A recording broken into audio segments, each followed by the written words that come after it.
Hi, I'm Jim Stroud, and this is my podcast.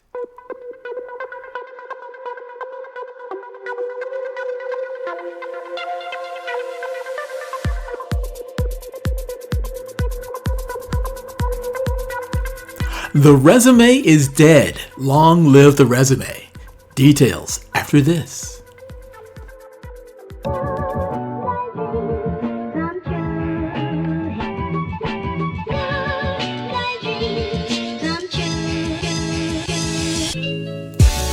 The Recruiting Life is a newsletter that gives a quirky view on the world of work and aspires to educate, entertain, and inspire with articles, comics, podcasts, videos, and more. It is produced on a weekly basis by yours truly, Jim Stroud, and is supported by readers like you. Topics in this newsletter include the future of work, current labor trends, the impact of AI on the recruitment industry, and more. Subscribe now and receive it every Monday in your email by going to jimstroud.beehiiv.com. That URL is jimstroud.beehiiv.com. A link is in the podcast description. Don't wait. Subscribe now. Operators are standing by. Hello and welcome to another episode of the Jim Stroud podcast. Today we have a very special guest. Special guest, tell us, who are you and what do you do? Hey, Jim. Who am I is the easy part of your question. I'm Scott Morris. I'm CEO of a company called PropulsionAI. What do I do? As a founder, man, you know it just as well as I do. I do everything, man. There is no task I am above. There is nothing I'm not involved in. So my job is the entire world, I guess. I don't know, at least within our company. Chief bottle washer. True. Right before we started recording, we were talking about the return to office policy. And I was saying how I feel sort of sorry for companies that pay in advance with so much office space. And now people are working at home and they're just hemorrhaging money. And then you were telling me something about Meta. What was that again? Well, there was a news article that I read that Meta broke a lease for their office space in London. And I'm probably going to screw the number up, Jim, but it was like $100 million that they paid to break this lease that they had for their space. I think that's fundamentally better. They recognize that we need flexibility, and they're trying to lean into that and not force everybody back to the office. Yeah, do you think that's going to spark the trend? Because I know a lot of companies are trying to get their workers back in the office. They're doing the hybrid thing, work some at the office, work here at home. Work at home and some at the office. But I think workers aren't really going for it. I think workers are spoiled now. What do you think? I think there are a couple of factors that are playing together, and in some cases they're opposing, right? On the one hand, the pandemic helped us to recognize that you don't have to be at home or correct that at work in order to get the job done a lot of the time. But what does have to happen, and I don't think we've turned this corner yet, is that managers have to have a shift in mindset in order to make that work. And if you don't have, as a leader of people, if you don't have the mindset that says, I don't really care how many hours that you're working, and I don't really care where you're working those hours, what I care about is the results, which is what we're going to talk about today. It's almost a non-starter. Now, on the other side of that, to give the opposing force, I think people fundamentally want to belong. And I think it's hard to belong when you are sitting alone, even with the best of the communication tools we have. So we're going to have to find a better match. I don't think workers are rebelling against being in the office. I think a part of each of us as human beings wants to be there, wants to be proximate with our colleagues. And I think we just have to evolve kind of the way we think about the activities that are involved when you go in and when you go home. And I don't think that's just necessarily counting days. Speaking of evolution, so many things about the workplace is evolving. I know that you have an opinion about job descriptions and how they're dead. I know we need to move away from the traditional job descriptions. Can you explain why you may think or why you think traditional job descriptions are considered outdated in today's workforce? Well, let's start, Jim, with the number of hours that any of us spend at work, and I'm starting here because the number is huge. Andrew Neighbor, who's an industrial and org psychologist, pinned the number at about 90,000 hours that we spend at work over the course of a lifetime. It's about 10.2 years. Wow. And I saw an article in HuffPost Australia that had upped that to about 13 years. A guy that named Andre Martin, who is another industrial and organizational psychologist, just wrote a book called Right Fit, Wrong Fit. Great book. And I think his number was 118,000 hours. My point is that by contrast, we only spend over a lifetime about 368 days socializing with friends. And so, it's a huge number of hours that we're spending at work. Now, secondly, and back to my comment from a second ago about wanting to belong, an article in Forbes, and it's a little older, it's a 2021 article, but the quote was, being surrounded by other human beings doesn't guarantee a sense of belonging. People want to identify as a member of a group. They want to have higher quality interactions that come from that belonging. And I start with those two things because if you're going to invest between 90,000 and 118,000 hours in anything, you better feel like it means something. You better feel like you are, the act of doing that is helping you to belong. And a traditional job description doesn't do that. One, I think most traditional job descriptions are just a cop-out. Most of us, myself included in the past, you just go to the web, we clip things together, we throw them together, we throw it into an employee file or out on the web, God forbid, and pretend that it's a job posting. And we think that is going to get people excited about going and spending 90 to 118,000 hours on anything, and it doesn't.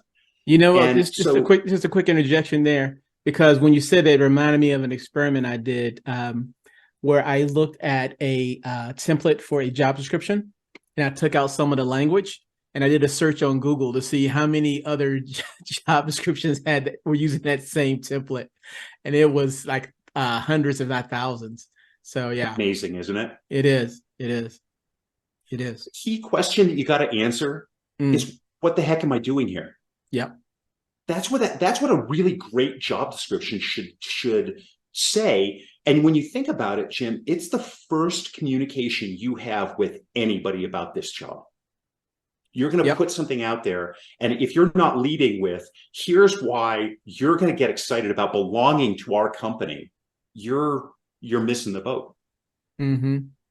So a job description should really be more employer brand specific, or employer brand. Well, I think not just that. Yes, but yes, and yes, it should be employer brand. But I think we've made a mistake. The culture deck, I think, sort of illuminated, the brand over substance, sort of fallacy. And I think, yes, there's got to be a brand aspect, but really top quality people are going to get excited about challenges. They're going to get excited about ownership. They're going to get excited about the opportunity to do something. And I think I can make that argument, I think, compellingly for frontline individual contributor roles as much as I can for management roles, if the manager's mindset in crafting that job description is right. And so, it's not just brand, it's brand, but it's also the company saying to the individual, I want you to come in and own a piece of what we're doing here. Huh. It sounds like it's more of an outcome-oriented job description is what I think you're leaning towards, as opposed 100%. To traditional format. Explain a bit more about an outcome-oriented job description. Well, I mean, the words kind of capture a lot of it, right? The job description, an outcome-oriented job description is going to focus on the specific results, the outcomes that are desired from that employee's efforts, rather than listing the tasks and duties. I mean, think about a standard sort of management job description, right? What is at the top of that responsibilities list? Manage a team of 5. Who cares? What you really care about is what is your leadership going to do? What are you doing to make the situation different because you have those 5 people with you? And that, I think, is the simplest version of what's an outcome-oriented job description versus what's the traditional format. It emphasizes goals and objectives rather than what you're supposed to do. So how do you deal, well, how should HR leaders deal with managers who are maybe stuck in the same kind of mindset that job descriptions have to be a certain way? There's certain skills and certain requirements, and they're not thinking along the more evolved way, I'll say that's the right word, of an outcome-based job description. How do you get them on board? Gosh, there's just a ton in that question. It's a great question. I mean, I think the first thing is like, I don't know. I start from the standpoint that everybody wants to do this. It's just they've got obstacles that are in their path. And when I say obstacles, like let me do a quick recount, right? Getting getting your head around what a role does is not easy. It takes time Yep. and it's tedious. And you've got to think about not just what is the role going to do, but you have to think about that in terms of what do I want the individual in that role to own? I've got to think about how that fits into the strategy. Once I've done that, I've got to write compelling copy that can go to the web. The job description and job posting are not the same thing. You and I both know that, but Mm-hmm. a lot of organizations don't seem to know that. And most of us aren't great creative writers. And then I've got to really translate all of my ideas into a document that I can give to that employee and create clarity. And those are big obstacles. So I think the first thing that we need to do is recognize those as obstacles. We obviously, we're in the tool creation business, and we're creating a tool set that translates what is a lot of months in the worst cases, Mm. weeks in the normal cases, and at least a couple of days into the time of a coffee break. Our first tool that's being released does exactly this. It's a conversational AI tool that walks managers through the process. So I think that's one way. But advice that I have for HR professionals is don't make it a big program.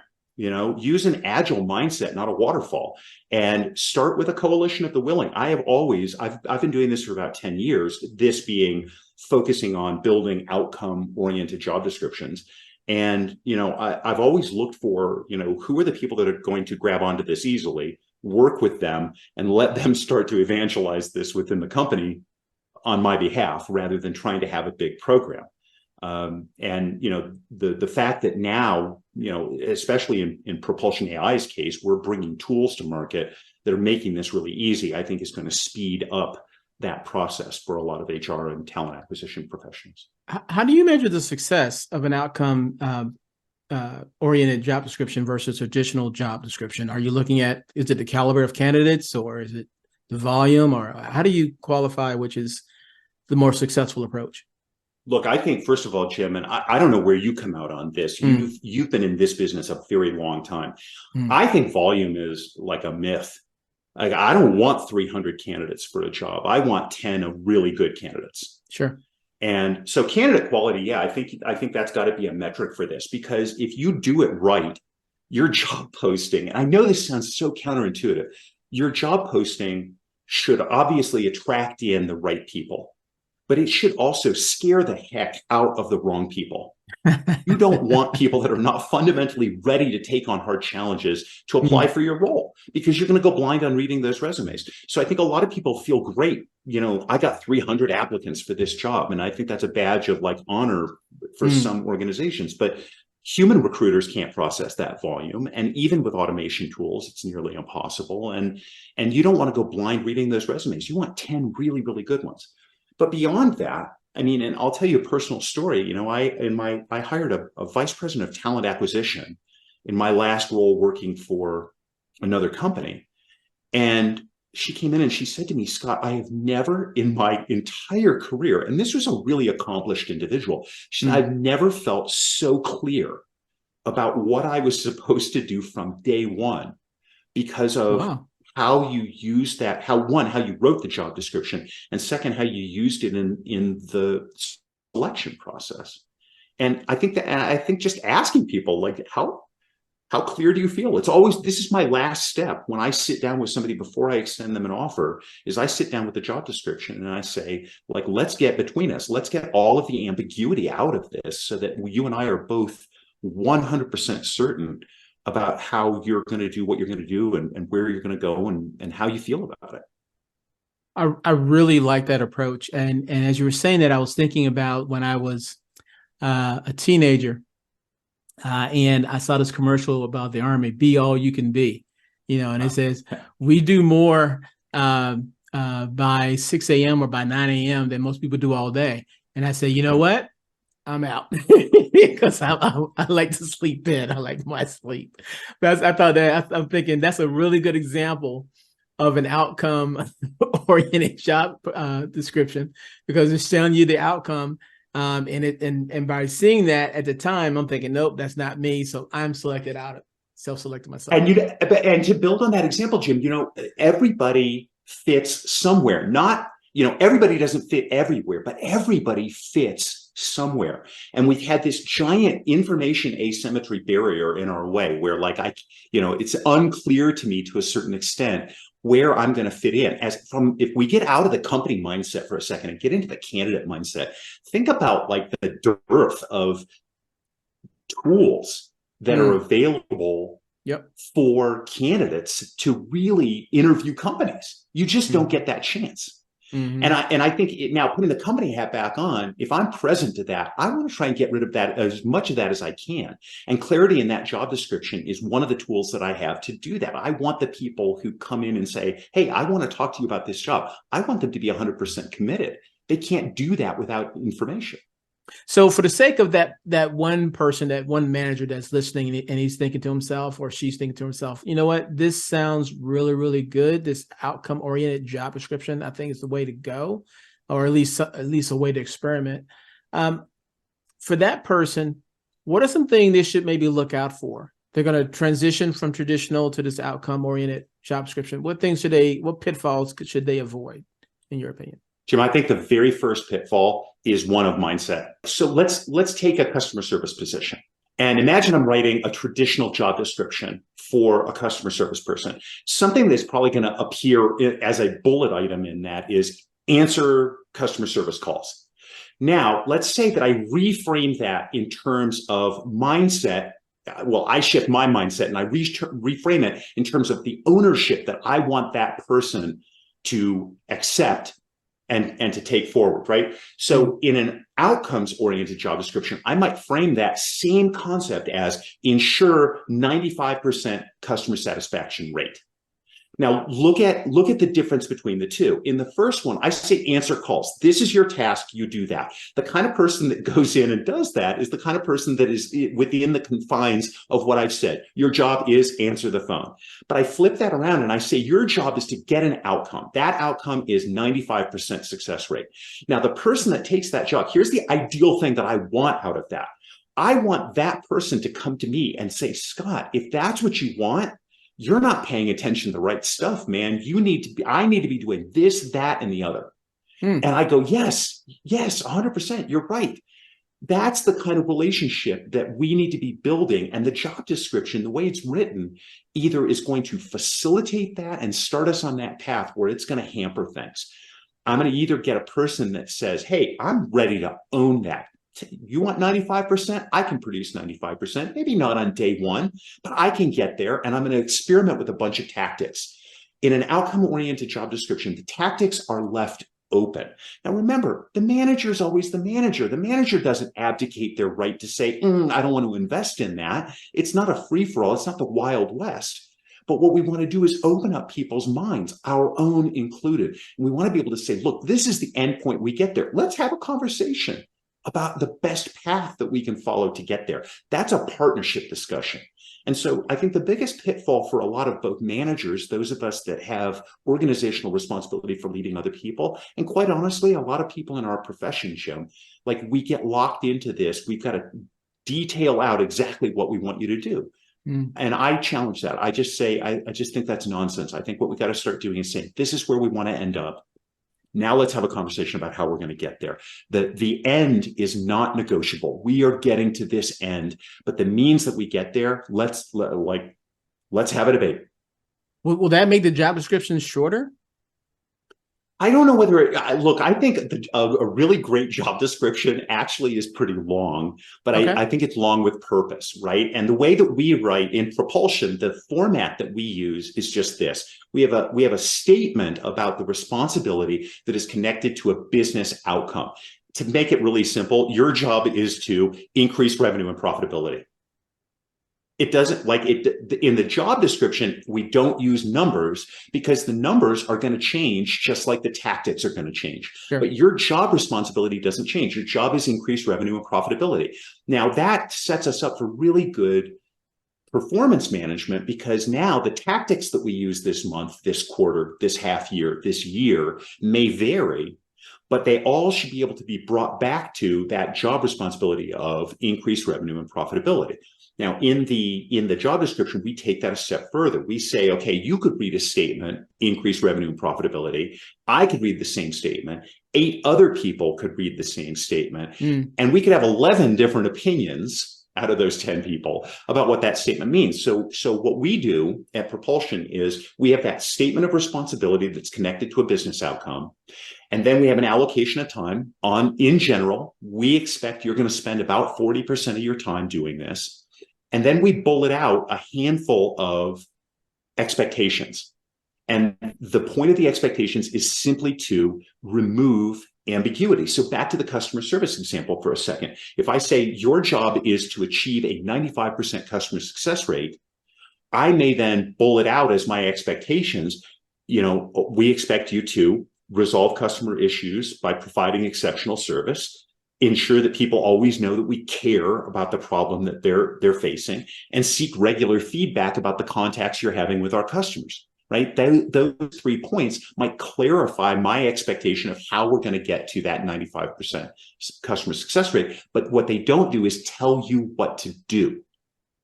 I get it. And I think people listening are getting it too. And they probably want to see some examples. If they want to reach out to you and take this conversation further and ask you questions about it, how can they find you online? 100%. So first of all, our website is www.getpropulsion.ai. And what I would urge people is go sign up. This is a conversational AI tool that's underpinned by machine learning. It's driven, as I said, by artificial intelligence, guided by a digital human. It's almost impossible to make a mistake with this tool. And like I said, it takes this process, and it's like having a senior HR business partner or a senior recruiter working with you when and where you're ready. And it turns this thing into about the amount of time of a coffee break, seriously, to produce the job posting, the job description, social media posts. Everything is SEO optimized, and it all flows into your tech stack. If people want to reach out directly, scott.morris@getpropulsion.ai. I am super passionate about this. I'm happy to coach for free. I'm happy to offer whatever guidance and advice I can give to help make the community better. And I certainly can attest to your passion for your product. Scott, I appreciate your time. Thanks for being on my podcast. Hey, man, it's good to see you again. Thank you for the invite. I've had a good time with you.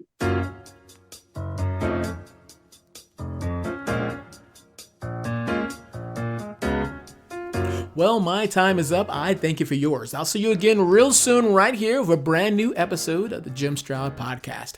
If you have any questions, comments, or concerns, feel free to reach out to me. I can be reached by email at jimstroud@jimstroud.com. And one last favor, if I may ask, please rate this podcast. 5 stars is preferred, but please comment with your honest opinion. I really appreciate that. All right. Okay, until next time, bye-bye.